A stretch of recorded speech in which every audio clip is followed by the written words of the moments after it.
ሰላም እንዴት ናችሁ? ለዚህ ዩቲዩብ ቻናል አዲስ ከሆናችሁ ቻናላችንን አሁኑኑ ሰብስክራይብ ያድርጉ።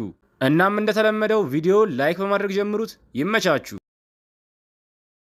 ሰላም እዚህ የተሰበሰባችሁ የአካባቢው ነዋሪዎች በሙሉ ዛሬ ለእናንተ የምስራች ይዤላችሁ መጥቻለሁ። ያው በዚህ አካባቢ ትምህርት ቤት እንደሌለ ይታወቃል።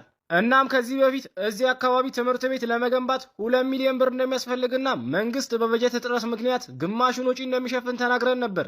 ታዲያ በእናንተ ጥያቄና ርብርብ መሰረት ለትምህርት ቤት መዋጮ እዚህ አካባቢ ያላችሁት ሰዎች በአንድ ዓመት ውስጥ ሁላችሁም ያላችሁን በማዋጣት የጎደለውን 1 ሚሊዮን ብር በመሙላታችሁ ምክንያት በሚቀጥሉት 4 ወራት ውስጥ ትምህርት ቤቱን ገንብተን ለእናንተ እንደምናበስር ስንገልጽ በታላቅ ደስታ ነው። አቶ ኮጆ ጥያቄያችን በመመለሱ ሁላችንም እናመሰግናለን። በጣም እናመሰግናለን። በጣም ማን ነው? ይግቡ፣ ግቡ። ሰላም አቶ ኮጆ፣ ይቺን ሴት ታውቃታለህ? ውይ በደንብ ነዋ። በጣም የምወዳት ፍቅረኛዬ ነች። ምን ነው? የኔ ፍቅር ተይ እንጂ። አቤት ዛሬማ ጥማችንን እናርካለን። የኔ ቆንጆ እመኝኝ፣ ከምታስቢው በላይ አስደስትሻለሁ። አንቺ የኔ ብቻ ነሽ። እሺ ለምን ፈለጋችኋት ነው? ቆይ ፍቅረኛ አዲስ በሚገነባው ትምህርት ቤት የሥራ ድርሻዋ ምንድን ነው? ኢንስፔክተር ደግሞ ምን ነካ? እንዴት እስከ ዛሬ ድረስ ይህንን ነገር አላወቅም? ያው እሷ ከኛ ጋር ትምህርት ቤቱን በማስገንባት ትልቅ አስተዋጽኦ እያበረከተች ያለች ጀግና ኢንጂነር ነች። እና በተጨማሪ ደግሞ የትምህርት ቤቱን በጀት ኃላፊ ዋና ስራ አስኪያጅ ስለሆነች ለትምህርት ቤቱ ግንባታ የተሰበሰበው ግማሹ ብር እሷ ጋ ነው። እስቲ ሻንጣውን አምጣው። አንተ የማትረባ፣ ለግንባታው ከተሰበሰበው 2 ሚሊዮን ብር ውስጥ እዚህ ሻንጣ ውስጥ ምን ያህል ብር ነው ያለው? በቃ 1 ሚሊዮን ብር ነው ያለው። እሺ ኮጆ ተረጋጋ። አሁን ፍቅረኛህ ለግንባታ ከተሰበሰበው ብር ውስጥ ግማሹን ይዛ የት እንዳለች ታውቃለህ? ኢንስፔክተር ምንድን ነው ይሄ ጉዳይ? እኮ እኔን እንጂ እናንተን አይመለከትም። ለምንድን ነው ከገባችሁ ጀምሮ ስለ ፍቅረኛዬና ስለተሰበሰበው ገንዘብ የምትጠይቁኝ? ኮጆ በጣም አዝናለሁ። ያቺ ሌባ ፍቅረኛህ እሷ ጋር ያለውን 1 ሚሊዮን የግንባታ ብር ይዛ ከሀገር መውጣቷን አረጋግጠናል። እናንተ ምንም ሀሳብ አይግባችሁ። ትምህርት ቤቱ ማን ነው የሚደውለው? ሄሎ የኔ ፍቅር፣ ያው በተነጋገርነው መሰረት ለ1 ሳምንት ከከተማ ወጥተሽ እረፍት ሰጂ እና ደግሞ ግንባታው እንዲፋጠን ከተሰበሰበው ብር ግማሹን ወይም 1 ሚሊዮን ብር ልኬልሻለሁ። ሄይ ወይኔ ያቺ ሌባ ተጫወተችብኝ። ስራ ከመጀመሪ በፊት የሳምንት እረፍት ልውሰድ ብላ የህዝቡን ገንዘብ ይዛ ከሀገር ወጣች። ወይኔ እባክህ አታለቃቅስ። ይሄ ሁሉ ቸልተኛ በመሆንና ስራህን በአግባቡ ባለመስራት ነው። ያዘው ወደ ጣቢያ እንሂድ። ኧረ ኮማንደር እባክህ አትሰረኝ እባክህ።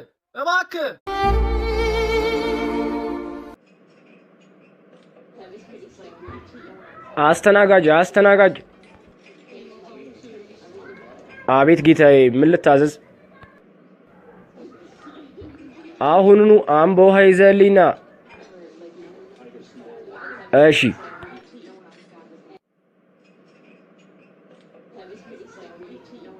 እንዴ ያዘዝኩት አስተናጋጅ ምን ሆኖ ነው? አምቦ ውሃ አምጣልኝ እኮ ካልኩት 1 ሰዓት እኮ አለፈኝ። ይቅርታ ከስተመራችን፣ ችግር አለ እንዴ? አንተ የዚህ ሬስቶራንት ባለቤት ነህ? አዎ ምን ልርዳው? ችግር አለ እንዴ? አይ ከ1 ሰዓት በፊት አንደኛውን አስተናጋጅ አምቦ ውሃ አምጣልኝ ብዬው እስካሁን ድረስ አላመጣልኝም። ምን ሆኖ ነው? አንተን የታዘዘህ አስተናጋጅ ያ ጥቁሩ አስተናጋጅ ነው እንዴ? አዎ ጥቁሩ አስተናጋጅ ነው የታዘዘኝ። ምን ሆኖ ነው? አይ ያ ጥቁሩ አስተናጋጅ እኮ አንተ አምቦ ውሃ አምጣልኝ ስትለው ጄሪካን ይዞ ወደ አምቦ ጉዞ ጀምሮ እኮ ነው የቆየብህ። ይመጣል፣ ጠብቀው።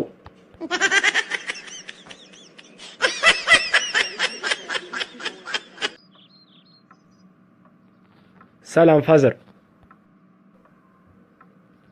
ሰላም ነው ልጄ፣ ግን አላወቅኩም። አንተ ማን ነህ? ያው ፋዘር እኔ ሮቤል እባላለሁ። እናም እዚህ የመጣሁበት ጉዳይ ልጆትን ለጋብቻ ለመጠየቅ ነበር። ነው ልጄ? እስቲ ቁጭ ብለን በደንብ እናውራ። ና ቁጭ በል።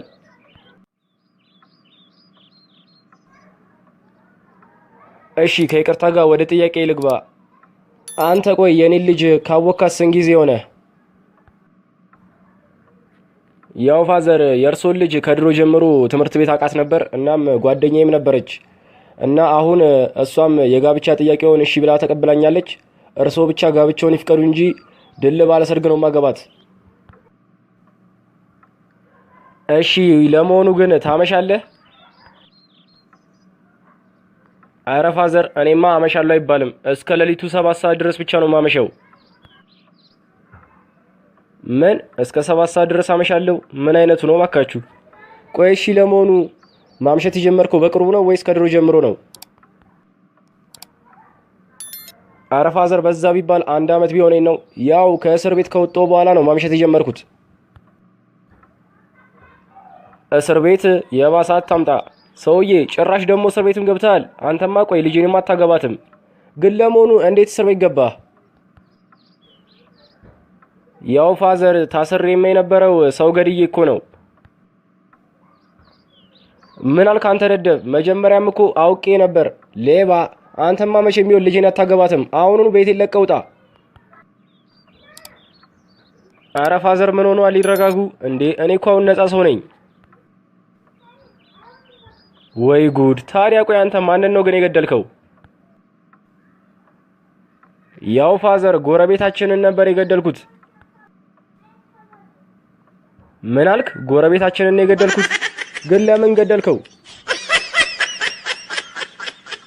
ያው መጀመሪያ ላይ የጎረቤታችንን ልጅ ለጋብቻ ለመጠየቅ ጎረቤታችን ቤት ገባው።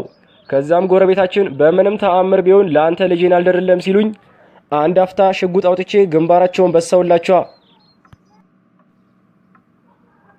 አይ ልጄ ይገርማል። እንዳንተ አይነቱን ደፋርና ቆራጥ ወንድ ነበር ለልጄ የምመኝላት። ለማንኛውም አንተ በቃ ልጄን በደንብ አድርገህ ማግባት ትችላለህ። ነገውኑ መጋባት ትችላላችሁ። ማን በገዛ ፈቃዱ ይሞታል?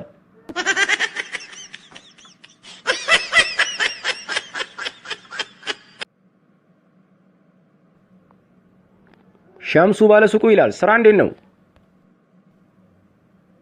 ባክቶኝ ዛሬማ በጣም ተናድጃለሁ። እንዴ ምን ሆነ ነው? ባክ ሎተሪ እንደተበላው ቁጠረው። ዛሬ ቤታችን ያለው ቁም ሳጥን ከጀርባው ላይ የድሮውን 10 ብር አላገኘው መሰለህ? ወይኔ እስካሁን ድረስ አልቀይረው። አሁን ራሱ እየቆጨኝ ነው።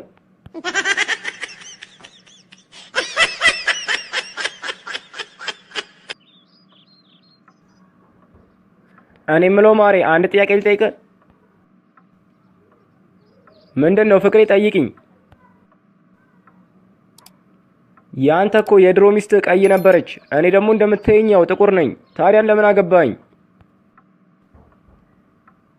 ያው አንቺን ያገባውሽ ለሷ ሀዘን መግለጫ ትሆኛለሽ ብዬ ነዋ።